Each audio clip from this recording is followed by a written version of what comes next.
Pois bem, vamos aí. Então, assim, antes de você passar aqui para esse novo subtópico, deslocamentos da curva de demanda, vou chamar a atenção mais uma vez. Se você não entendeu, volte e repita o vídeo. Por quê?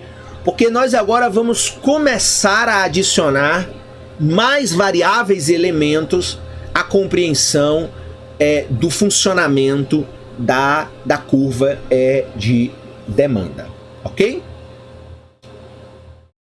Então veja, como a curva de demanda de mercado mantém constantes os muitos outros fatores, ela não precisa ser estável ao longo do tempo.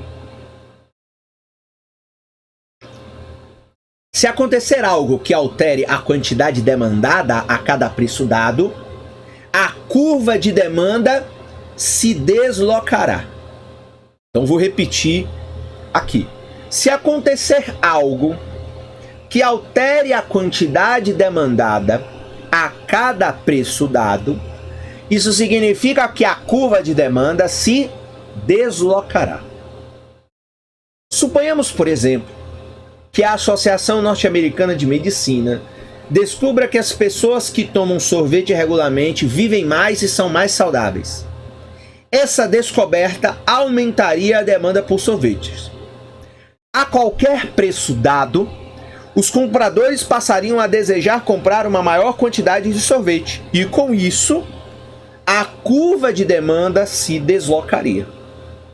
A figura 3 ilustra os deslocamentos da demanda.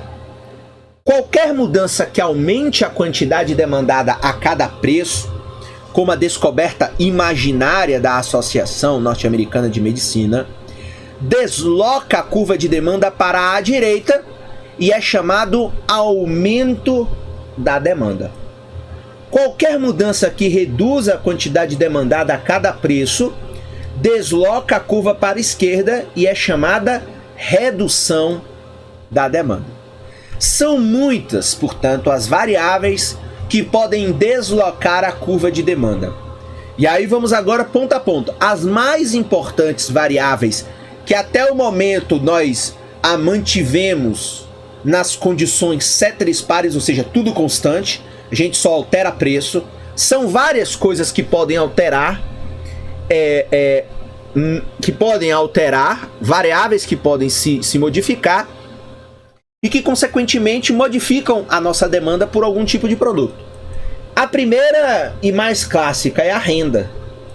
Então, o que aconteceria com a sua demanda por sorvete se você perdesse seu emprego no verão? Então, eu fiquei desempregado. Provavelmente ela cairia. Então, uma renda menor, um salário menor, o lucro na sua empresa menor, significa que você tem menos renda para seus gastos totais. Vamos avançar aqui. Daqui a pouco a gente volta para a figura 3. Que vai precisar gastar menos com alguns bens. E provavelmente com todos. Portanto, se a demanda de um bem diminui quando a renda cai, esse aí é um chamado bem normal. Então veja. Perdi o meu emprego. O que acontece naturalmente? Eu vou comprar menos, eu vou demandar menos produto. Portanto, se a demanda por um bem cai porque a minha renda cai, esse é o chamado bem normal. E o contrário também é verdade. Se eu começo a ganhar mais, então o meu salário aumentou, eu vou consumir mais. Então, portanto, se o meu consumo aumenta porque a minha renda aumenta, esse bem também é chamado de bem normal. Mas aí o Menkyu coloca já uma exceção. Nem todos os bens eles são normais. Portanto, há uma exceção aqui, ó. Se a demanda por um bem aumenta,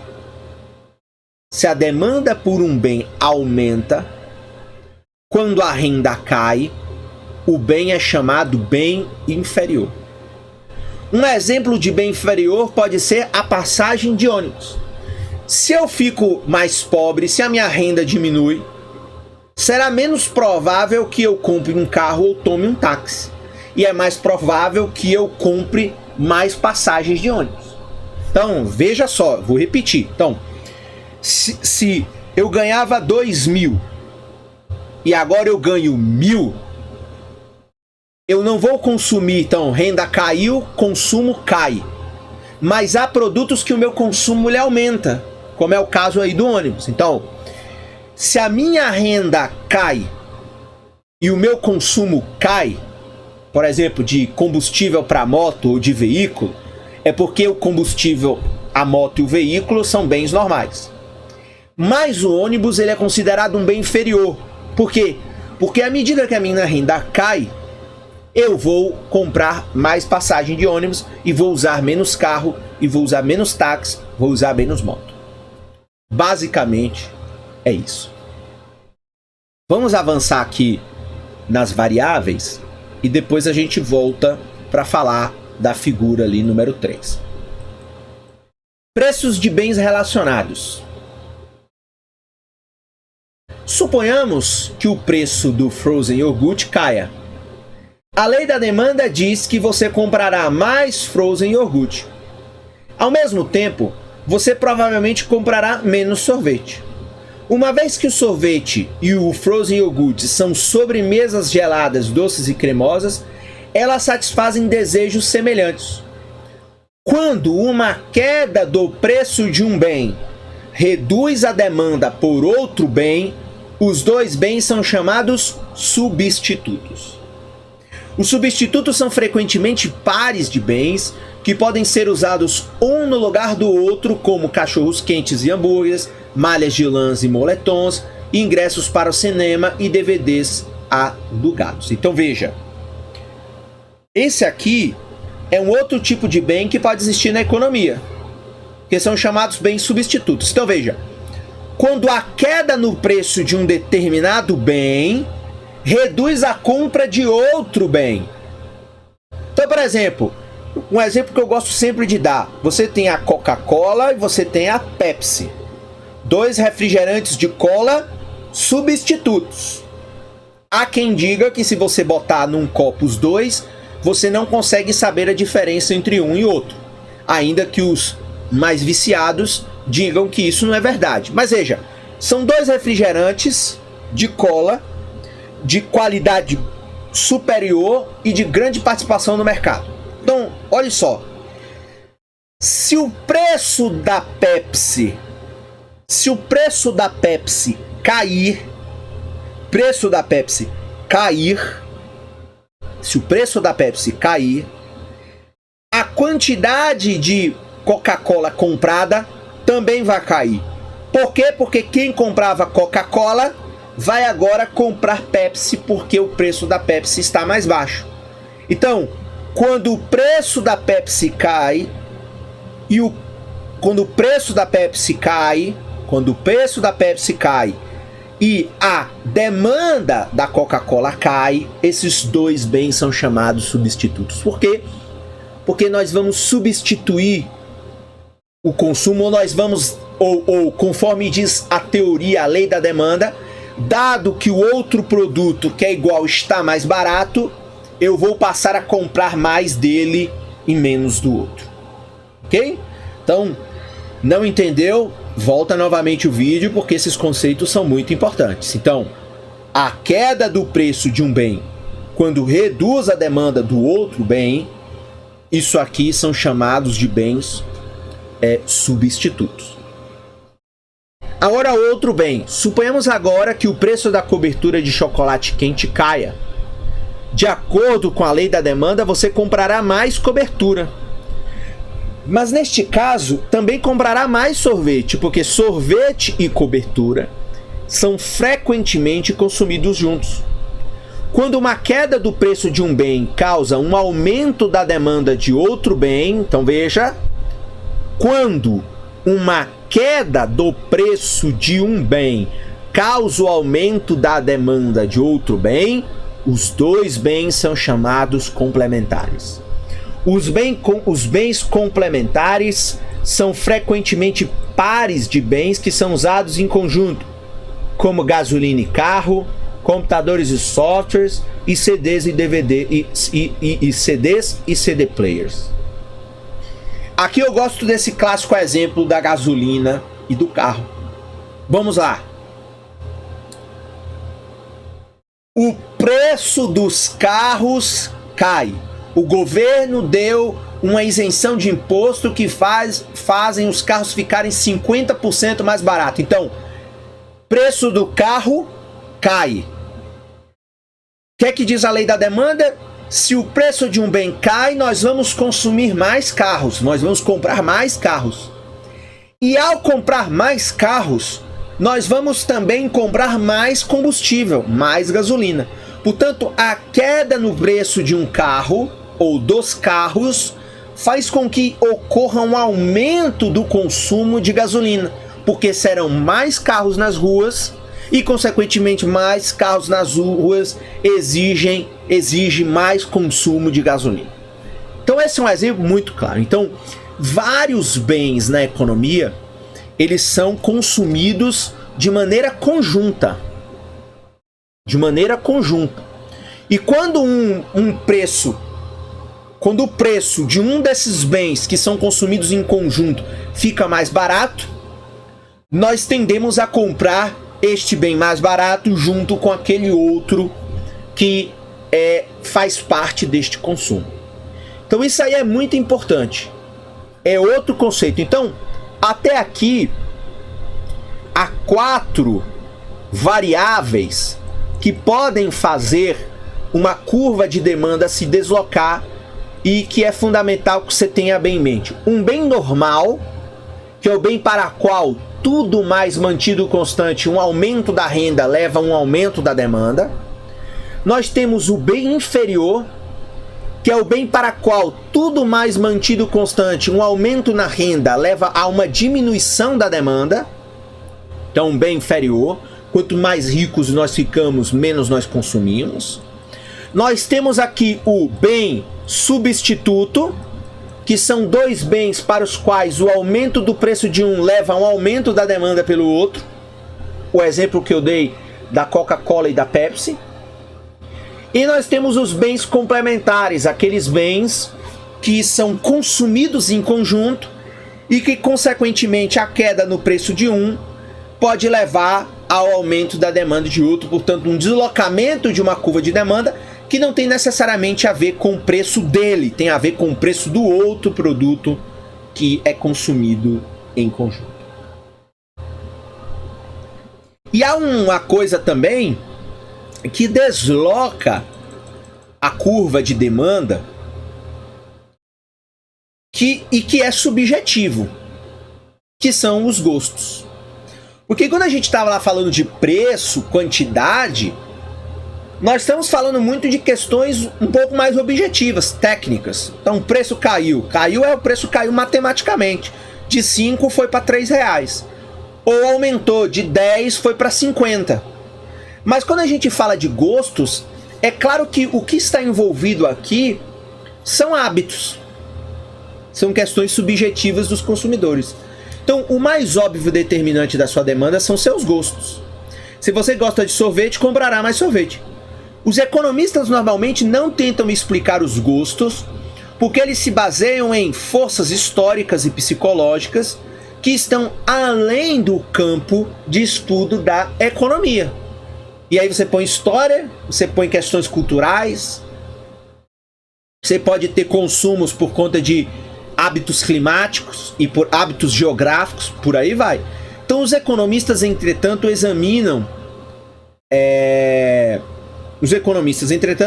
o que acontece quando os gostos mudam. Então, na economia, é difícil a gente mensurar a alteração desses gostos, porque é muito subjetivo, tem uma série de elementos que não fazem parte do campo da economia. Mas o economista, ele analisa os efeitos desses gostos. Então, se você tem uma sociedade mais antiga, que, por exemplo, tá muito comum agora esse tipo de notícia, você tinha uma geração anterior que gostava muito de comprar veículos. Você tem uma geração, se você tem um país que tem uma geração agora mais saudável, mais conectada com os temas da natureza, essas pessoas vão comprar menos carros e vão comprar mais bicicletas. E, consequentemente, a ideia de se analisar como esse gosto ele modifica o consumo quais são os impactos dessa mudança, por exemplo, na indústria automobilística, quais são os impactos dessa mudança na indústria de bicicletas, qual é o impacto econômico disso na mudança da forma como as cidades se organizam, e por aí vai. Então, os economistas eles vão analisar os efeitos dessas mudanças. Entendeu? Mudança para mais ou mudança para menos. Há gostos que podem cair em moda e há gostos que podem ficar fora de moda. Então os economistas, eles analisam tudo isso. Outra questão que modifica também são as expectativas. Então veja, suas expectativas quanto ao futuro podem afetar sua demanda por um bem ou serviço hoje.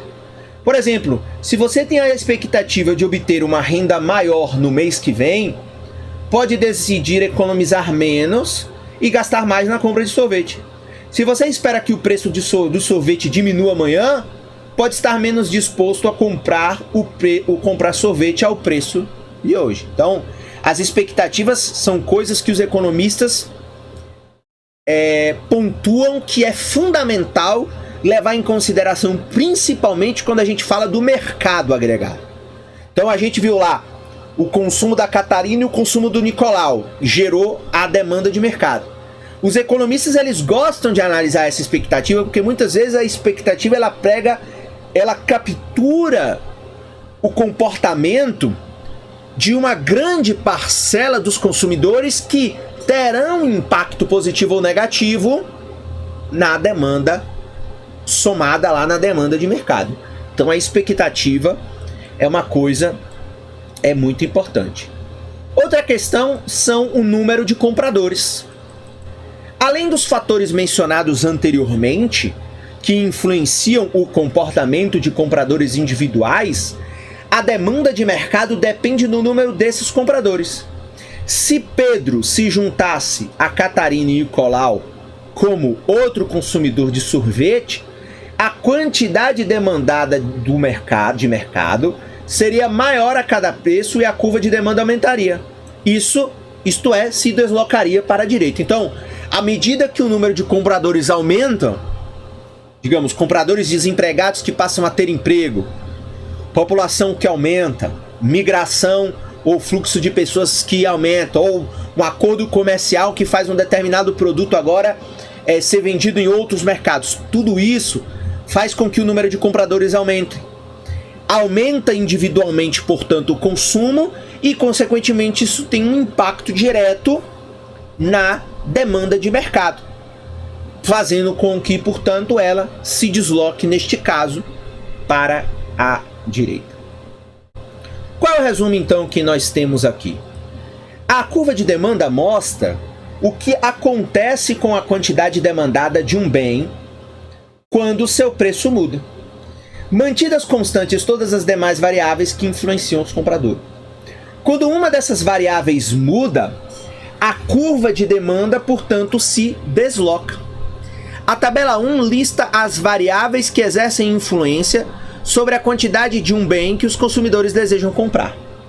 Se tiver dúvidas sobre deslocamentos da curva de demanda ou sobre como mover-se ao longo dela, releia a lição do apêndice do capítulo 2. A curva se desloca quando há alteração em uma variável relevante que não é medida nos dois eixos. Como o preço está no eixo vertical, a mudança de preços representa um movimento ao longo da curva de demanda. Em contrapartida, a renda, os preços de bens relacionados, o gosto, as expectativas e o número de compradores não são medidos em nenhum eixo. Portanto, qualquer alteração em uma dessas variáveis desloca a curva de demanda. Vamos agora voltar aqui e comentar, portanto, o gráfico, que ajuda a compreender isso. Então veja, a curva de demanda, eu tenho essa curva de demanda por sorvete, que diríamos aqui, é a curva de demanda original.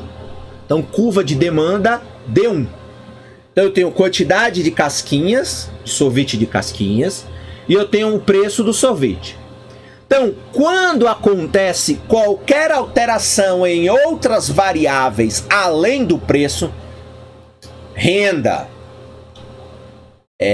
preço de outros bens, complementares ou substitutos, alteração de gosto, alteração de expectativa, ou ampliação ou redução de um determinado número de compradores em um determinado mercado, faz com que, portanto, por não termos estas variáveis no eixo vertical e nem no eixo horizontal, essas variáveis vão representar graficamente uma alteração na curva, portanto, um deslocamento da curva, que pode ser para a direita, tanto para a direita, quando há aumentos de demanda.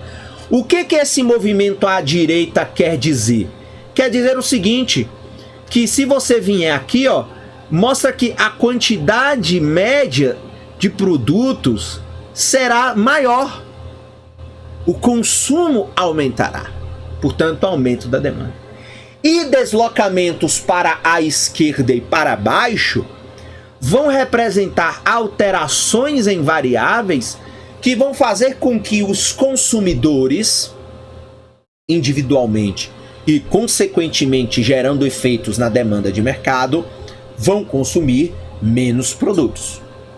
Então é muito importante essa compreensão. Então, quando eu estou falando de alterações em variáveis que não são variáveis preço, nós estamos dizendo que há um deslocamento da curva de demanda que pode ser para a direita ou pode ser para a esquerda, mostrando aumento da demanda ou diminuição da demanda, respectivamente.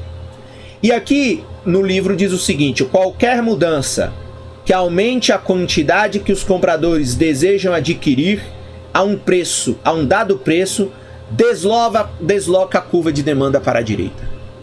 Qualquer mudança que reduza a quantidade que os compradores desejam adquirir a um dado preço, desloca a curva de demanda para a esquerda. Então, claramente, esse é o movimento gráfico. E não há como discordar que vários desses fenômenos que nós estamos vendo aqui teoricamente, eles acontecem na realidade. Igual, por exemplo, movimentos de renda fazem com que os consumidores fortemente diminuam a sua demanda. Então, sua renda cai, consequentemente, a minha demanda ela vai cair. Se vários trabalhadores perdem o seu emprego, a demanda no mercado vai cair. Porque como há um somatório das demandas individuais, isso quer dizer que não basta, se eu perder um emprego, eu vou deslocar a minha curva de demanda individual para baixo. Qual é o efeito? Terá um efeito mínimo na curva de demanda do mercado. Mas quando você tem, por exemplo, uma perda de renda, um desemprego generalizado em uma determinada economia, onde milhares de trabalhadores deixam de ter renda e, portanto, vão passar a consumir menos individualmente, isso terá um forte impacto na curva de demanda do mercado. Então, isso aí é fundamental que tenha ficado bem claro.